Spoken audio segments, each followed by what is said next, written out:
Okay, so this time you've given us quite the mix here. Yeah. Scientology and the Law of One. Yeah, very different spiritual philosophy Subtly with different. very different cosmologies. Yeah, we've got excerpts from Scientology texts, like Right. Scientology, The Fundamentals of Thought, and Scientology, Aeronite at 8. Mm-hmm. And then we're going to jump right into this Law of One material. Yeah. So what we're going to do is kind of navigate this really interesting landscape, Right. pull out the most thought-provoking ideas, and Yeah. see where these systems maybe clash Yeah, where they converge. and surprisingly converge. Yeah.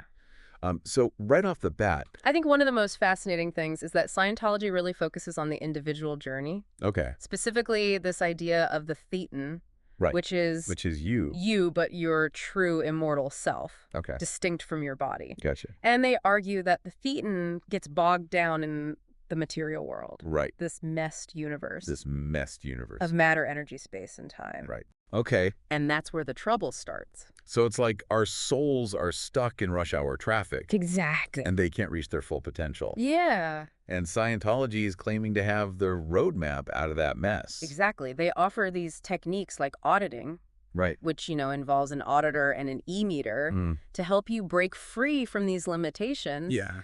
And the goal is to reach a state of clear where you're free from the burdens of this MES universe. Okay. But the source, ds170.pdf, raises some really important questions Uh-oh. about whether these methods are actually scientifically sound. Right. Even Hubbard's own son Wow. criticized some of these ideas as Yeah. being borrowed or fabricated. That's a pretty big red flag, Okay, especially when they're claiming to address things like mental and physical health. Yeah. I mean, you've really got to wonder if there's any real evidence to back up these claims. And the source even points to government reports that have investigated these issues and found some serious concerns. Right. It's like they're presenting themselves as scientific, but then there's this cloud of controversy hanging over them. Absolutely. It definitely requires a critical eye. Yeah. Now let's contrast that with the Law of One material, Okay. which takes a completely different approach. Yeah. They speak of a unified, intelligent infinity. Yeah. Basically one giant creator force that everything comes from. Gotcha. So instead of trying to escape the material world, Right. the focus here is understanding the laws of the universe and progressing through different densities of consciousness. So it's not about ditching the material world, Right. but understanding how it fits into this grand cosmic scheme Yeah. and densities. That sounds a little bit like levels in a video game. That's a great analogy. Right. Imagine each density as a level with its own rules and challenges. Okay. We're currently in third density, Okay. where self-awareness and the choice between serving others or serving yourself Right. really come into play. And the Law of One suggests that service to others is a crucial part of moving to higher densities. So it's not about becoming all-powerful and escaping the material world, Right. but about helping others Yeah. and evolving as a collective, Yeah, which is a very big difference from Scientology's individualistic focus. it is. But what I find really interesting is that both systems highlight the importance of light Oh, absolutely. as a form of energy. Yeah, that's a great observation. So Scientology talks about theta as this life force that animates the Thetan, while the Law of One dives into the properties of light itself Right. and how it can be used for healing and interacting with consciousness. Yeah. And this leads to the fascinating fact that pyramids pop up in both sources. Right. So Scientology mentions pyramid shapes as tools for processing and exteriorizing the Thetan. Mm. And in the Law of One, pyramids are described as energy conduits for healing, Right. although they also caution against misuse, Yeah. which makes you think twice about all those ancient pyramids Right. scattered around the globe. It definitely sparks the imagination. It does. Do they represent a lost technology or a deeper understanding of energy that we're only now starting to grasp? Yeah, It's a question that might make you rethink history as we know it. totally. Yeah, it really does. We've been talking about these different approaches to spiritual growth, and it's clear that Scientology has its own system of levels and stages, but it's framed quite differently from the densities we were discussing earlier. Instead, they have these grades and OT levels, operating Thetan levels, Okay. each designed to free the Thetan from more and more limitations. So instead of climbing this cosmic ladder of densities, it's more like peeling back layers of an onion Yeah. to get to the Thetan's true essence. Right. And these OT levels are all about gaining more spiritual awareness and abilities until the Thetans fully realized. That's the gist of it. It's a very individualistic approach, focused on self-empowerment, whereas the law of one is more about recognizing the interconnectedness of all things. What I find really fascinating, though, is that both systems emphasize personal responsibility. Yeah. It's not like you just passively receive enlightenment. Right. You have to actively engage in the practices and make choices that align with your chosen path. It's like they're both saying, hey, you're the driver of your own spiritual bus. Exactly. But that brings up an important point that these sources touch on the potential for manipulation within spiritual systems. Mm. And the law of one is pretty upfront about negative forces trying to exploit and control others. Right, and it's not just about some far-off cosmic entities, right? Yeah. The source DS170.pdf raises concerns about potential abuses within organized religions, Oh, including Scientology. right. But the emphasis on critical thinking resonates with both systems, though. Right. The law of one cautions against blindly following any authority, Right. while the source DS170.pdf emphasizes the importance of questioning authority and doing your own research, Okay. especially when it comes to your well-being. It's like trust but verify. Yeah. You've got to take responsibility for your own understanding and not just hand over your power to someone else, no matter how convincing they seem. Exactly. Speaking of understanding, there's this really intriguing concept in Scientology, the fundamentals of thought, that talks about games. Oh, yeah. It suggests that life itself is a kind of game with its own rules and dynamics. Have you ever thought about life that way? I have. It's a mind-bending idea, isn't it? It is. Scientology argues that understanding the rules of these games, the interplay of intentions and desired outcomes, can help you navigate life more effectively.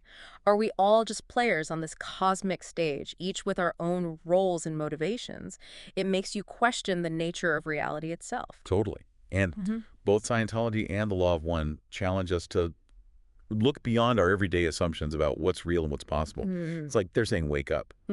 There's more to this reality than meets the eye. So how do these philosophies encourage that shift in perspective? What tools or practices do they offer? Well, Scientology is big on auditing as a way to clear past traumas and those negative patterns we were talking about. Yeah. They also have study tech, their unique approach to learning, Right. and ethics tech, which is their system of moral guidelines. Okay.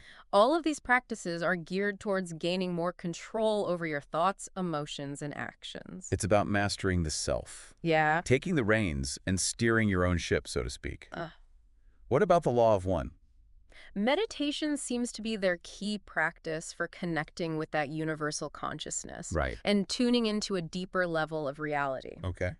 They also stress the importance of cultivating qualities like love, compassion, and forgiveness. Yeah. It's not just about rituals, Right. but actually embodying those virtues in your everyday life. It's like they're saying, sure, the techniques are important, Yeah. but don't forget to be a good person. Right. What I find interesting is how both systems put so much emphasis on responsibility, but in slightly different ways. Yeah, you're right. Scientology's ethics tech seems very focused on personal responsibility for your actions and adhering to their moral code, whereas the Law of One frames it more in terms of understanding that we're all interconnected and that our choices ripple outward, affecting the entire universe. It's a more cosmic perspective, isn't it? It makes you think twice about your actions when you realize they're not just affecting you, but have this ripple effect throughout the cosmos. Speaking of cosmic, I've got to ask you about this whole wanderer concept in the Law of One. Oh, yeah. 65 million advanced souls incarnating on Earth to help raise the planet's vibration. Do you buy it? It's a mind-blowing concept, that's for sure. The Law of One describes these wanderers as being drawn by compassion to serve a higher purpose. It's almost like they're cosmic volunteers, but here's the thing. They don't present it as some exclusive club. They suggest that anyone can choose to align with this path of service to others. Wanderer or not, we all have the potential to be agents of positive change. That's really empowering. Maybe that feeling of not quite belonging that some people have isn't so crazy after all. Maybe not, but, we can't shy away from the controversies surrounding these philosophies, especially Scientology. It's faced its share of criticism over the years. Right. And it's important to acknowledge those criticisms while also recognizing that people have had very different experiences with Scientology. Some have found it incredibly helpful, while others have had negative experiences. It's a complex issue. We're here to explore the ideas, not to judge. Exactly. Our goal is to give you a balanced view, highlighting both the strengths and weaknesses of these philosophies. It's fascinating to see how differently they approach something as fundamental as consciousness. Well, absolutely. Scientology, with its focus on the Thetan, describes consciousness as this creative force capable of influencing reality. It's all about the power of individual will and intention. But they also talk about techniques for controlling and manipulating consciousness for freeing it from limitations. Right, whereas the Law of One offers a more holistic view of consciousness as this interconnected web of energy that permeates all things. They emphasize unity and aligning with the natural flow of the universe. So it's individual power versus interconnectedness, kind of like a micro versus macro view. Hmm? It's intriguing that both systems talked about multiple dimensions or levels of reality, though Scientology has its planes of existence, and the Law of One has its densities of vibration. It's like they're both pointing to this much vaster reality beyond what we normally perceive with our five senses. And that's where the Law of One's concept of densities really gets interesting. It's not just about escaping the material world, but understanding how each density, even this physical one, offers valuable opportunities for growth and learning.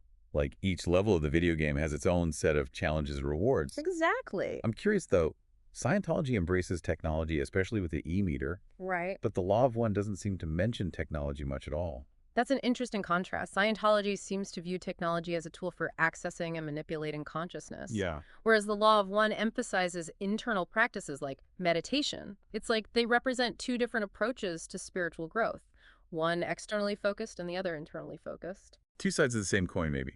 But let's go Oh, back to these densities for a minute. okay. The Law of One describes them as different levels of vibration or spiritual awareness that we progress through as we evolve, kind of like climbing a cosmic ladder, shedding those limiting beliefs as we go. Exactly. And they say each density has its own unique characteristics and challenges. Third density, where we are now, is all about developing self-awareness and choosing between serving others or serving ourselves. So it's the density where we forge our moral compass, deciding which path we're going to follow, and the choices we make have a big impact on our future evolution, according to the Law of One. They say we have to reach a certain level of spiritual polarity towards service to others or service to self in order to graduate to the next level. It's not enough to just believe in something, you actually have to live it. What's interesting is that the Law of One acknowledges both positive and negative paths to advancement. It's a concept that might be a bit difficult to wrap our heads around. Definitely, they're saying that both service to others and service to self are valid, Yeah. but that the negative path focused on the self ultimately leads to a dead end, a separation from the unity of creation. Exactly. And while they advocate for the path of love and compassion, they ultimately respect the individual's right to choose. It's this concept of free will that both systems emphasize, although they approach it in different ways. So Scientology's focus on ethics tech suggests that there are right and wrong choices, and that you're accountable for aligning with their specific moral code. But the Law of One takes a broader view, recognizing that each individual has the sovereign right to choose their path, even if it's a path of darkness. They suggest that those who choose the negative path will eventually find their way back to the light, but it might be a longer and more difficult journey. It's a very compassionate perspective, recognizing that everyone, no matter their choices, is on a path back to the source. And that brings us back to the concept of the harvest, Right. this cosmic evaluation process that determines our future evolution. It's a pretty heavy idea. It is, the Law of One describes it as a pivotal moment where souls are assessed for their spiritual progress and level of polarity, either towards service to others or service to self. It's like a cosmic sorting process where those who have reached a certain level of maturity move on to higher densities while others continue to cycle through third density until they are ready. And they suggest that we're currently approaching a major harvest that will determine the future of humanity and the planet. Talk about high stakes. Yeah. It really puts things into perspective, and it makes these philosophical differences between Scientology and the Law of One even more significant. On one hand, you have Scientology, which is all about individual empowerment and escaping the material world. And then you have the Law of One, which emphasizes collective evolution service to others and understanding the interconnectedness of all things. It's like two completely different visions of the future. It is, but what if, despite their seemingly opposite approaches, they're both pieces of a much larger puzzle? What if they are both pointing toward a deeper truth that we haven't fully grasped yet? That's a fascinating thought. Maybe it's not about choosing one side over the other, but seeing how these different perspectives can enrich our understanding of the universe and our place within it. It's like holding two different lenses up to the same object and getting a more complete picture. Exactly. And that brings us to a question that really gets to the heart of both philosophies. What is the nature of the self-belief? Scientology introduces the concept of the Thetan, The immortal spiritual being that is separate from the physical body. They believe that the Thetan has become entangled in the material world and needs to be freed through their practices. So it's like our true selves are trapped in this physical shell, and Scientology has the key to unlock our full potential. It's a bold claim. It is, and they go even further, suggesting that Thetans are ancient beings billions of years old who predate the physical universe as we know it. They talk about this whole track of countless lifetimes and dimensions, suggesting that the Thetans have existed through cycles of creation and destruction. Wow, that's some serious cosmic history. It makes you wonder what all those past lives might have been like and what experiences we might be carrying with us from those distant realms. Exactly. And Scientology's goal is to help individuals access and confront those past experiences, the traumas, the negative patterns that are holding their Thetans back. It's like they're trying to unravel this cosmic knot to restore the Thetan to its original state of power and clarity. It's a fascinating concept, and it ties into this idea of reincarnation that both Scientology and the Law of One address, but they seem to have different perspectives on how it works. You're right. Scientology emphasizes this vast whole track of lifetimes, but they don't seem to focus on a linear progression of reincarnation like some Eastern traditions. It's more about confronting and clearing the negative experiences from past lives, regardless of their specific order or karmic significance. Interesting. So it's not necessarily about remembering past lives or working through karma in a traditional sense. Not quite. It's more about addressing the lingering effects of those past experiences, the law of culture. One, on the other hand, presents reincarnation as a more linear process, with each lifetime offering opportunities to learn and evolve spiritually. So it's about gradual progress with each lifetime building upon the previous ones. And they suggest that we're not limited to reincarnating on Earth, but we can cycle through different planetary systems and dimensions as we evolve. That's right. It's a vast and awe-inspiring view of the soul's journey, a journey that extends far beyond our current understanding of time and space. It's a journey that raises some interesting questions about the role of emotions. Scientology seems to present them as something to be controlled or even transcended, while the Law of One embraces emotions as a natural part of the human experience. You've hit on a key difference there. Scientology's emphasis on achieving clear status seems to suggest that emotions can cloud judgment and hinder spiritual progress. They have techniques to help individuals detach from their emotions and gain greater control over their reactions. It's almost like emotions are seen as a distraction, something to be overcome in order to achieve a higher state of awareness. It seems that way. The Law of One, on the other hand, suggests that emotions are valuable tools for learning and growth. They encourage individuals to experience their emotions fully, to process them consciously, and to learn from the messages they contain. So instead of suppressing or denying emotions, the Law of One suggests that we should embrace them as part of our spiritual journey. It's a more holistic view of the human experience, recognizing that all of our emotions, both light and dark, are part of who we are. Exactly. And it challenges us to reframe our relationship with our emotions, seeing them not as obstacles to be overcome, but as teachers that can guide us towards greater understanding. It makes you wonder if maybe those negative emotions are trying to tell us something, offering valuable insights that we might miss if we just try to shut them down. That's a great point. It's about listening to what our emotions are trying to tell us, rather than just trying to control them. And this emphasis on understanding ourselves seems to tie into the concept of service, which plays a central role in both philosophies, although in different ways. So Scientology emphasizes helping others achieve spiritual freedom through their teachings and practices, while the Law of One stresses the interconnectedness of all beings and the importance of contributing to the positive evolution of the whole. It's like Scientology is focused on expanding their system and helping individuals align with their specific path, while the Law of One presents a more universal view of service. They suggest that any act of love, compassion, or kindness contributes to the positive evolution of consciousness. It's not about converting others to a particular belief system, but about radiating love and light into the world through your actions. So it's less about dogma and more about just being a good person no matter what you believe. Exactly. And they emphasize that true service isn't about seeking recognition or reward, but about acting from a genuine desire to help others and contribute to the greater good. It's about recognizing that we're all in this together. That's a beautiful message, and it makes you think about how even small acts of kindness can have a ripple effect throughout the universe. But let's delve a bit deeper into the nuts and bolts of Scientology's cosmology. They introduce some pretty complex concepts like theta and mist matter energy space-time. Right. They describe theta as this creative life force that animates the thetan and allows it to create and influence reality. It's their version of spiritual energy or consciousness. Okay, so theta is the good stuff, the life-affirming force, while mess, the material universe, is seen as something that can trap or limit the Thetan's true potential. Exactly. Scientology's goal is to help individuals free themselves from the constraints of MEST and operate more fully from a theta state of being. So it's about shifting our focus from the material to the spiritual, from the limitations of the physical world to the boundless possibilities of consciousness. Exactly. And they believe that by achieving clear status and progressing through the OT levels, individuals can gain greater control over MEST, even manipulate it with their minds. It's a powerful vision of human potential, that's for sure. But does the law of one offer a similar understanding of the relationship between consciousness and the material world? Well, the law of one definitely acknowledges the interconnectedness of consciousness and matter, but they don't see the material world as inherently negative or limiting. In the same way, they suggest that each density of reality, including our physical world, offers valuable opportunities for learning and growth.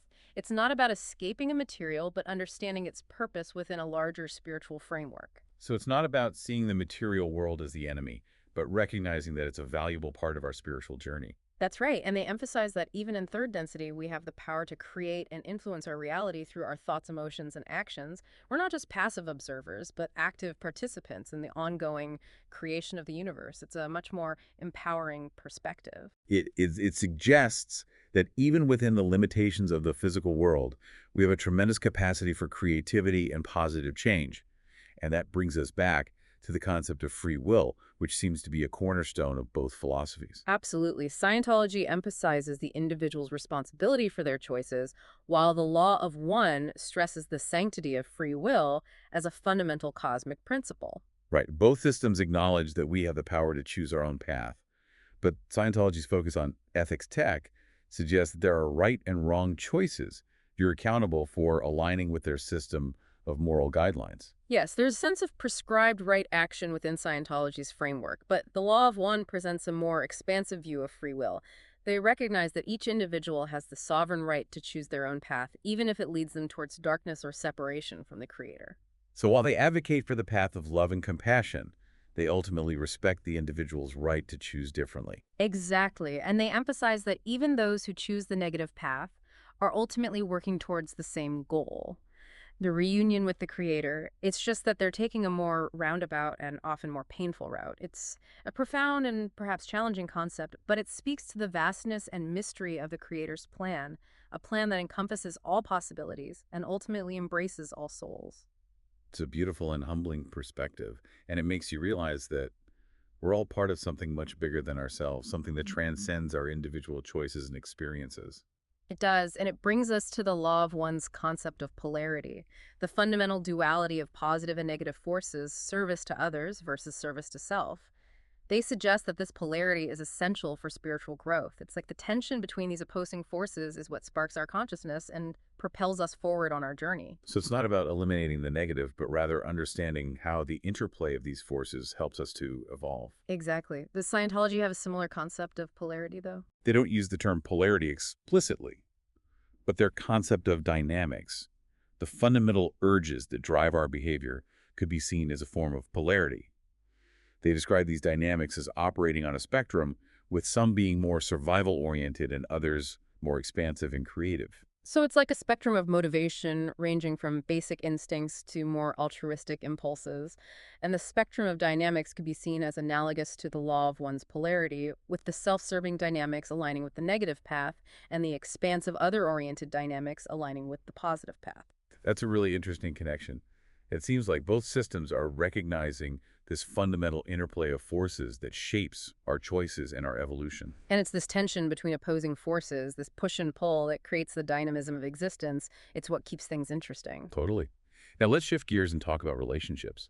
Scientology seems to emphasize the importance of building a strong community around their shared beliefs. They have their own social structures and even their own language. It's very much about creating a distinct community, a group of people who are united by their adherence to Scientology's teachings and support each other on their spiritual journey. But the Law of One takes a more universal approach, suggesting that every interaction, no matter who it's with, offers opportunities for learning and growth. So it's about seeing the value in every encounter, even the challenging ones. Exactly. Even those difficult relationships that bring up conflict or pain can be incredibly valuable for our spiritual evolution. It's a challenging perspective, Yeah. but it makes you think about how even the most difficult people in our lives can teach us important lessons about ourselves. Yes, and through forgiveness, compassion, and understanding, we can transform even the most difficult relationships into opportunities for healing and growth. It's about seeing the bigger picture, the cosmic dance of relationships that's always unfolding around us. I like that the cosmic dance of relationships, it really captures the essence of what we're talking about. Now let's talk about the big T word, truth. Scientology claims to offer the ultimate truth, a complete and definitive understanding of reality. But the Law of One suggests that truth is relative and constantly evolving. That's a fundamental difference in their approaches. Scientology presents its teachings as a fixed system of knowledge, a roadmap to spiritual enlightenment. They discourage questioning or challenging their teachings. So it's about accepting their worldview and not rocking the boat. Yes, whereas the Law of One encourages questioning and being open to new perspectives as you evolve spiritually, they believe that truth is multifaceted with each individual perceiving it through their own unique lens. So it's not about finding one right answer, but rather continually expanding our understanding and embracing the mystery of existence. Exactly, and they emphasize that the pursuit of truth is a lifelong process. It's a journey, not a destination. I love that, and it brings us to the concept of power, which is approached quite differently in each system. So Scientology seems to emphasize the individual's power to create and control reality, while the Law of One suggests that true power lies in aligning with the will of the Creator and surrendering to the flow of the universe. It's an interesting contrast. Scientology believes that through their techniques, individuals can gain superhuman abilities and transcend the limitations of the physical universe. It's very much about personal empowerment. But the Law of One suggests that true power lies not in domination, but in surrender. It's a paradox. By letting go of our ego-driven desires and aligning with a higher force, we actually tap into a more profound and transformative power. Exactly. And this power isn't about personal gain, but about serving a higher purpose and contributing to the positive evolution of consciousness. It's a beautiful and humbling perspective on the nature of power. It's about recognizing that we're not separate from the universe, but rather an integral part of it. And that brings us to the concept of suffering, which each system approaches in a unique way. Scientology seems to suggest that suffering is ultimately unnecessary, a result of past traumas and limiting belief that can be overcome through their techniques. But the Law of One embraces suffering as a natural part of the human experience, a catalyst for growth and compassion. So Scientology sees suffering as something to be eradicated, while the Law of One sees it as a teacher. Exactly. Scientology believes that by confronting and clearing negative patterns, individuals can free themselves from suffering and achieve lasting happiness.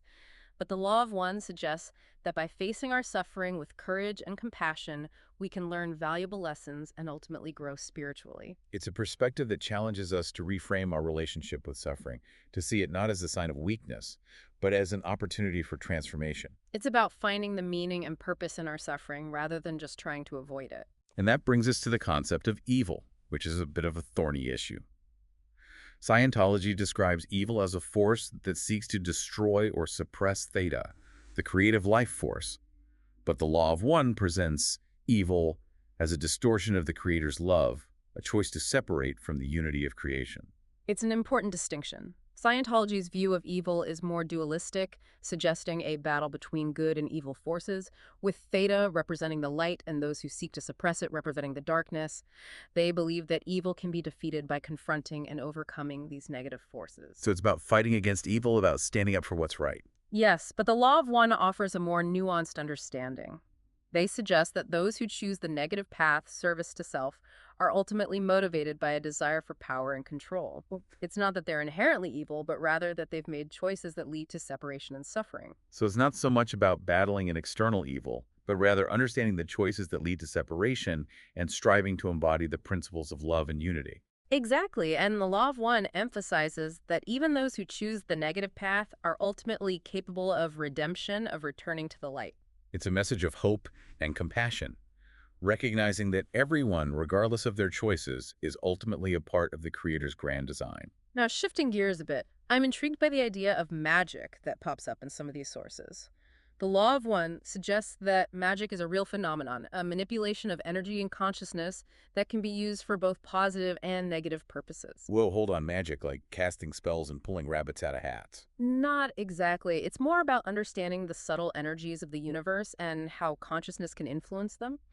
The Law of One describes it as a natural ability, something that's inherent within all beings, but it can be developed and refined through practice and understanding. So we all have the potential to be wizards. That's kind of awesome. It is, but they also emphasize that magic is neutral in itself. It's the intention behind it, the purpose to which it's directed, that determines whether it's used for good or evil. Okay, so it's like a tool. You can use a hammer to build a house or to break something. Yeah. It all depends on the intention of the person wielding it. Exactly. And the Law of One cautions against using magic for selfish or manipulative purposes, suggesting that doing so can lead to karmic consequences and ultimately hinder spiritual growth. So there's a strong ethical dimension to their understanding of magic. Now, what about Scientology?